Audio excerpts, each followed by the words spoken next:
कई जैन हनुमान चालीसा में गहरी श्रद्धा रखते हैं और यह भी कहते हैं कि हनुमान जी का कुछ ऐतिहासिक संबंध जैन परंपरा से जुड़ता है, विशेषकर उनकी माता अंजना के माध्यम से।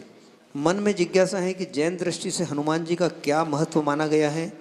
क्या उनके कुछ गुण जैसे सेवा, साहस, त्याग और विनम्रता जैन धर्म के आदर्शों से मेल खाते हैं? गुरुवर कृपया इस विषय पर स्पष्ट मार्गदर्शन देवे ताकि मन में कोई भ्रम ना रहे। जैन धर्म के अनुसार हनुमान जी भगवान के रूप में स्वीकारे गए हैं। वे बहुत बड़े महापुरुष थे। जन्म से ही जिनका शरीर वज्र की भांति था, जब जन्म हुआ तो उनका शरीर ऊपर से नीचे पत्थर की शिला पर गिरा। उनके शरीर को कुछ नहीं हुआ, लेकिन वह शिला जो है चूर चूर हो गई। उसे देख करके उनका नामकरण किया गया वज्र अंग। जिनका अंग वज्र का जैसा था इसलिए वज्र अंग, और वही बदल करके बजरंग बली के रूप में कन्वर्ट हो गया। इस प्रकार से जैन धर्म में हनुमान जी का स्थान विशेष आदर के साथ लिया जाता है। उनका साहस अपने आप में अप्रतिम, उनकी स्वामी भक्ति अपने आप में अप्रतिम। जैन धर्म में हनुमान जी को वानर के रूप में नहीं स्वीकारा गया, जैसे वैष्णव धर्म में मान्यता है वो वानर के रूप में थे। जैन धर्म ये कहता है हनुमान जी वानर वंश के थे, न कि वानर के रूप में थे, बल्कि वे तो बहुत सुंदर मनुष्य के रूप में थे। उनका रूप लावण्य इतना सुंदर था कि हर कोई उन्हें देख करके उनसे प्रभावित हो जाता है।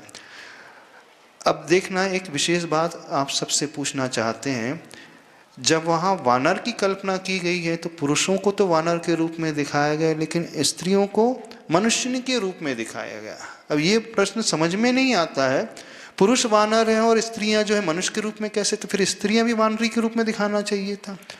अब पुरुष वानर है और स्त्रियां मनुष्यनी हैं, तो उनके संबंध से जो संतान उत्पन्न होगी वो किस प्रकार की होगी? तो थोड़ा सा लॉजिकली सोचने की कोशिश करें। यदि हम जैन रामायण को पढ़ें तो जैन रामायण में स्पष्ट रूप में वर्णन आता है हनुमान जी वानर वंश के थे, यानी उनकी ध्वजा में वानर का चिन्ह था और पूर्वजों से वो वानर वंश के थे।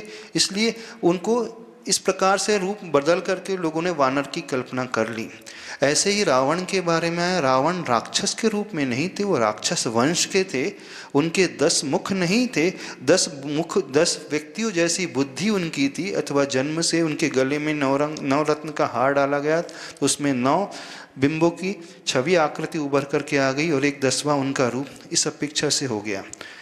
जैन धर्म के अनुसार हनुमान जी बिल्कुल वैसे हुए जैसे दिगंबर मुनि महाराज, जैसे महावीर भगवान दीक्षित हुए, दिगंबर रूप लेकर के साधना की, तपस्या की और कैवल्य को पद को पाया, सर्वज्ञ बने, केवल ज्ञान पाया और मुक्ति प्राप्त की। हनुमान जी ने भी बिल्कुल वैसे ही दिगंबर दीक्षा लेकर के केवल ज्ञान प्राप्त किया, मुक्ति प्राप्त की और वो सिद्धशिला में बैठे हुए हैं।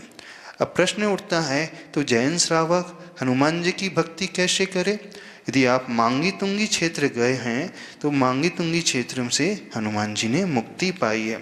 अब उनकी भक्ति कैसे करें? तो उनकी भक्ति का उपाय है जैसे वह महावीर भगवान की भक्ति करता है, पूजा करता है, जैसे महावीर भगवान की स्तुति स्तोत्र पढ़ता है, ऐसे ही वह वीतरागी हनुमान भगवान की भक्ति कर सकता है। उसमें कोई दोष नहीं, लेकिन वह कल्पना कैसी करेगा? जैसे वीतरागी महावीर प्रभु हैं वैसे ही वे हनुमान जी भी हैं। अब ये जैन धर्म की मान्यता है। अब वैष्णव धर्म की मान्यता एकदम भिन्न है। तो हम जैन श्रावकों से कहना चाहते हैं, जब भी आपकी श्रद्धा उत्पन्न हो तो उसमें वीतरागता का ही दर्शन किया करें और जैसी जैन विजनवाणी में पूजा विधि बताई गई है, स्तुति विधि बताई है, उसके अनुसार वह पाठ करे तो उससे वो लाभ मिलेगा। और उन्हें बहुत अच्छे से हृदय का स्थान बनाते हुए नमो ह्यंताड़म आदि पद में स्थापित करते हुए उन जैसा साहस पाने के लिए, उन जैसी भक्ति पाने के लिए उस प्रकार का विजुअलाइजेशन करे तो लाभ मिलेगा। लेकिन चालीसा भक्ति स्तुति जैन पद्धति से जैन श्रावक करें।